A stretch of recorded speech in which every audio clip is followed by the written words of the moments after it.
Welcome back. I hope you all had a wonderful Thanksgiving. As you can see, I'm obviously not able to be in school today. I will definitely be there tomorrow. I wanted to start by going over number 13 from your homework from over the weekend, the long break. We were starting this in class on Tuesday of last week, and I just wanted to talk about this problem a little bit. And then I'm going to talk about the worksheet that the substitute teacher passed out to you, which is a review of the 3 graphing problems. And I will also start the homework with you, one of the word problems from the homework, so that you have that started as well. So today is kind of a review day of the 3 different types of graphing, the forms of graphing for these quadratic functions. So again, this is number 13. It's from your worksheet from Tuesday of last week. This was the last problem. So it's talking about the flight of a particular golf shot can be modeled by the function y equals negative 0.0015x times the quantity x minus 280. It says x is the horizontal distance in yards from the impact point and y is the height. And you can see a graph that is shown below. Number 28 says how many yards away from the impact point does the golf ball land? So we have an important word here to think about. And yes, I know you can see the visual of the graph, but we don't want to do any guesstimating. We want to actually do an exact amount, trying to think about how this works algebraically. But if we want to figure out how far away from the impact point, which is when the golf ball is hit, would land, we would just have to make sure that if it's landing, it's hitting the ground, which means our y value is 0. So if I take that equation and set it equal to 0,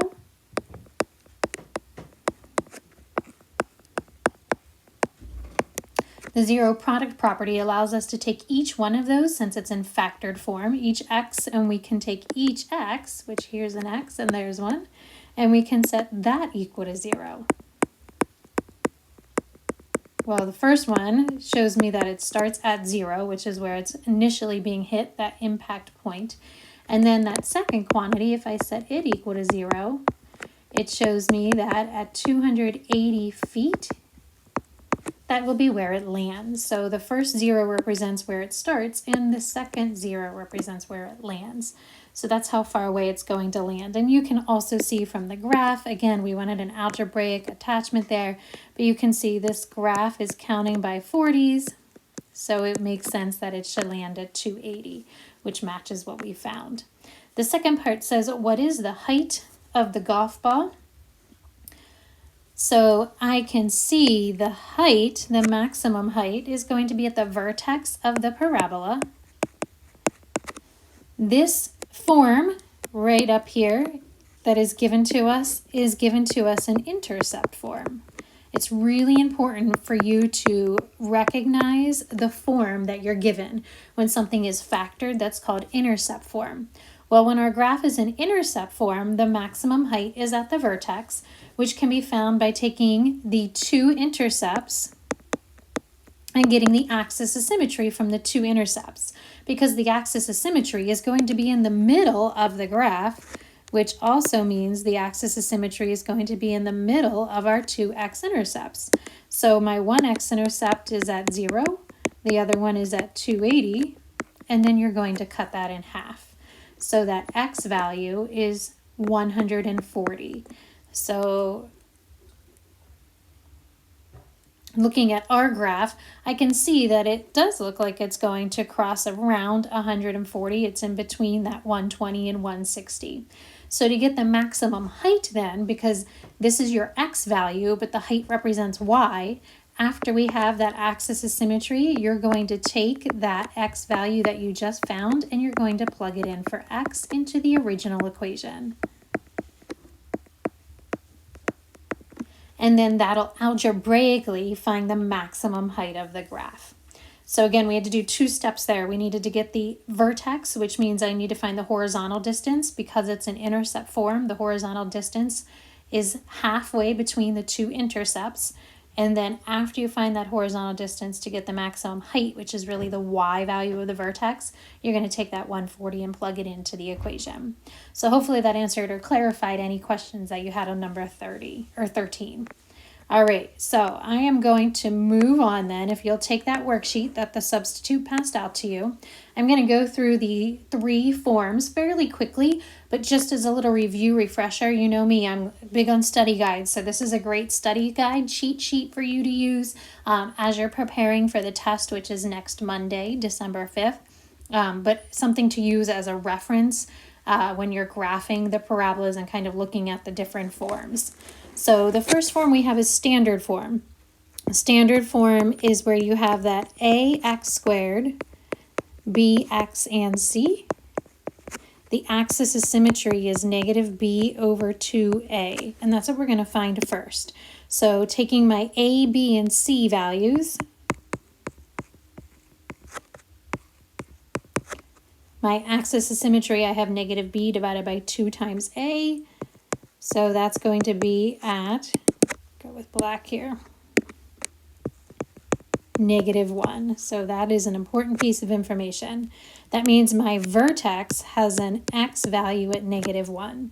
Remember, anytime you have an x to get the matching y value, you plug it in. So plug it in, plug it in.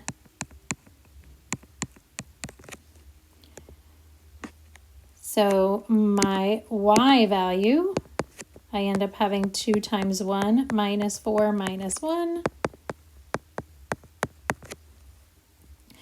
So my y value for the vertex would give me a -3. The y-intercept is always 0, c. So that makes ours easy to find. C is -1.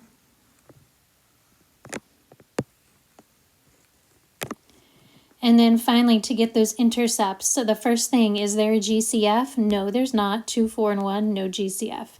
Second step, can you factor it? Well, to try and factor this, I would want to take 2 times -1, which gives me -2. But 2 and -1 are the only values that multiply to be -2, and they're never going to be 4. I can't take out a GCF, so I don't want to use completing the square. That means the only option we have available for us is the quadratic formula. So that -b plus or minus the square root of b squared minus 4 times a times c. And then 2 times a. So it looks like I have 16 and 8, and we're dividing that by 4.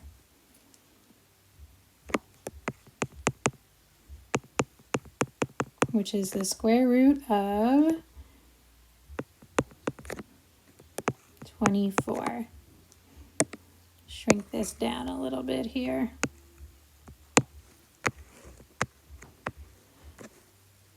So 24, I know, can break down into a 4 and a 6, which is 2 square roots of 6. And finally, this becomes -1 plus or minus 1/2 square root of 6. So that would be my x-intercept. Remember, you want to plug that in your calculator so that you actually get an x-intercept, which you should be writing as an ordered pair. So make sure you find the actual x-intercept by plugging that in your calculator. So I have the axis of symmetry is at -1.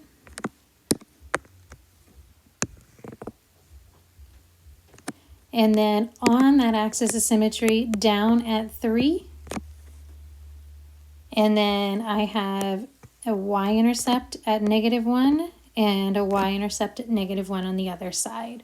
And then again, that last step is to make sure that you are popping that -1 plus or minus half of the square root of 6. Plug that in your calculator so that you can find those x-intercepts. So remind yourself that you need to use your calculator to get the exact x-intercept, not exact, but decimal x-intercepts, 2 decimal places there. So you have to finish off that graph by using the calculator. All right, looking at the second form, I'm going to shrink this down so that it's out of my way. The second form is the vertex form. And the vertex form is that form that has the A, H, and K. Remember, they all have an A in it. That A tells us that the graph should go up or down. And it also tells the graph that it should get wide or it's going to get narrow. A positive A is up, a negative A is down. Anytime it opens up, remember it's a min, down is always max. So this is really nice because your vertex, we have to do no work for. You just have to remember that it's the opposite of the H, so a positive 1 and 2. The axis of symmetry is just a 1. To get those x-intercepts, this is where you're going to actually solve when y is 0. That's how we get our x-intercepts. So we have to set this equal to 0. Anytime you're finding an x-intercept, it's where the graph crosses the x-axis when y is 0. So we'll take that 2 to the other side. We'll divide by 3. And then we need to take the square root of both sides. So I end up having a 1, a plus or minus, and this is the square root of 2 over the square root of 3. That needs to be rationalized. That means I cannot have a square root in the denominator. So then ends up becoming a positive 1, the square root of 6, and then over 3.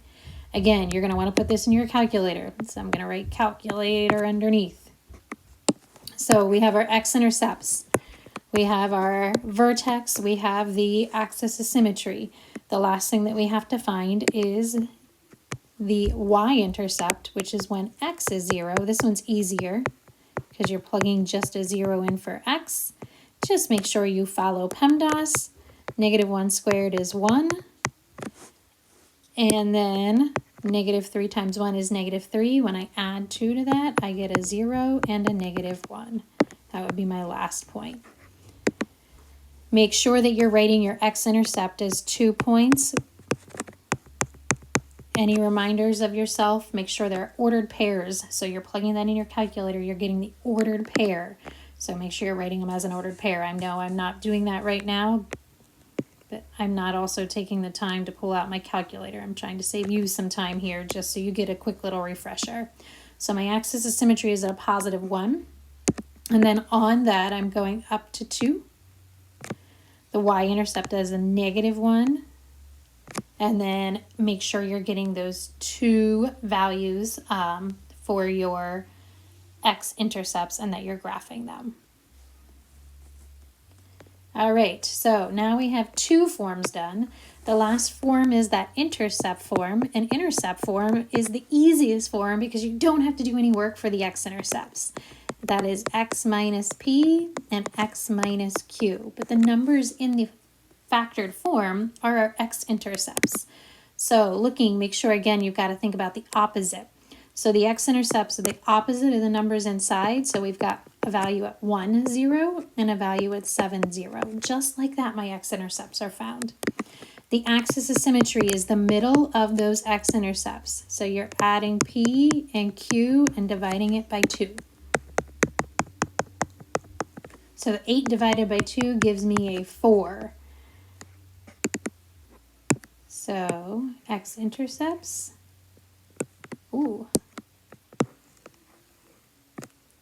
axis of symmetry. The vertex has an x value at 4. To get the y value, we're just going to plug that into the original equation. So 4 minus 1 and 4 minus 7. Remember, if you have x, anytime you want to find a y, you plug that x in. So that gives us a 3 and a negative 3. And when I multiply those together, I get a positive 9. And then finally, the y-intercept is when x is 0. So x was 4 for the vertex. The y-intercept is now when x is 0. I'm plugging that into the original problem. So I'm taking negative times negative 1 times negative 7, which ends up giving me a negative 7.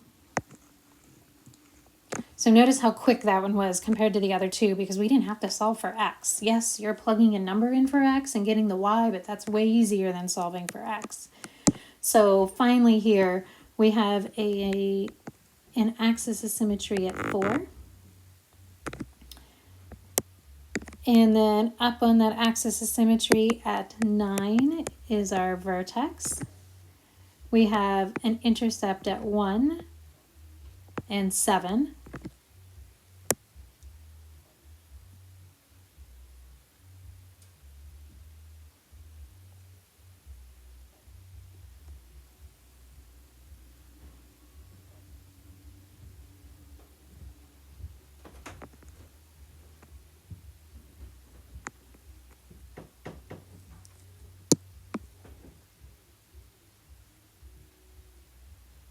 I don't think I placed my axis of symmetry the correct 1, 2, 3. Here we go. I didn't have it over enough. I knew something wasn't looking right. Okay, my vertex up at 9, and then my y-intercept is down at -7. And over at -7. So here I have a completed parabola. So that is a little review of the 3 forms that we discussed. Again, use this as a study guide, and also as you're completing your homework, you'll see that it has each type of graph kind of for you to practice. So that leads us back into the homework assignment that you'll have for today. This is posted on Google Classroom. You can see that you're going to be answering some questions about a function, and that function is going to be given to you in one of the forms. It starts out with standard form. You'll be deciding if it opens up or down. Is it a max or a min? Does it get narrow because the number is bigger than 1, the a value being bigger than 1?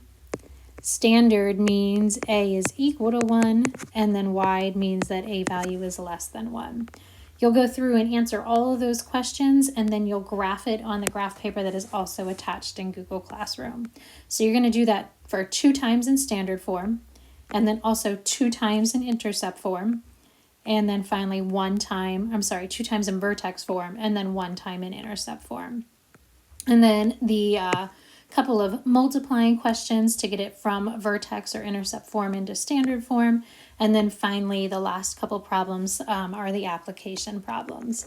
And I wanted to just start the last problem with you. We did a problem like this in your notes, so make sure you refer to your notes section 4.1. But this is talking about a street vendor selling 20 shirts a day, which is important. And they're charging currently $8 a shirt. It says if she decreases her price by $1, she plans on selling 10 more shirts. So we can decrease our price and hopefully sell more. We want to decide how we can maximize our revenue. So that maximum, how much money can we make, the most amount of money. So remember, we said revenue would be the quantity times the amount that we're charging. So our current revenue, we have 20 shirts charging $8. So currently we're making $160. So to set up a quadratic function, we're going to let R represent our revenue. We're going to take our current amount, which is 20 shirts. So this is our current quantity. And we're going to make that into some kind of factored problem. So we're going to make it a quantity there. And then we have our current cost, our current price, what we're charging. And that's $8. So this says that if we decrease the price, so we're currently charging $8, but if I decrease that by $1, I should then gain 10 more shirts. So notice I'm going to change the current price by decreasing it $1, and by doing that, I'm also changing the current quantity by adding 10 to that. Now, if I do this a number of times, I can decide how much I should decrease my cost by. So I'm going to add the X to both of those because both both quantities are affected, the charge and the increase of prices. So if I decrease my price $2, then I'm going to have 20 more shirts that I would sell. So this quadratic function is currently in this is intercept form. But it wants you to get it into standard form. So that means you're going to have to take this and you're going to have to FOIL it out to get it in standard form. The next question says, what would the reduction in price be to maximize the daily revenue? Well, if we're finding the max, we're finding the vertex. So anytime you see that word max, your brain has to immediately think, I've got to find the vertex.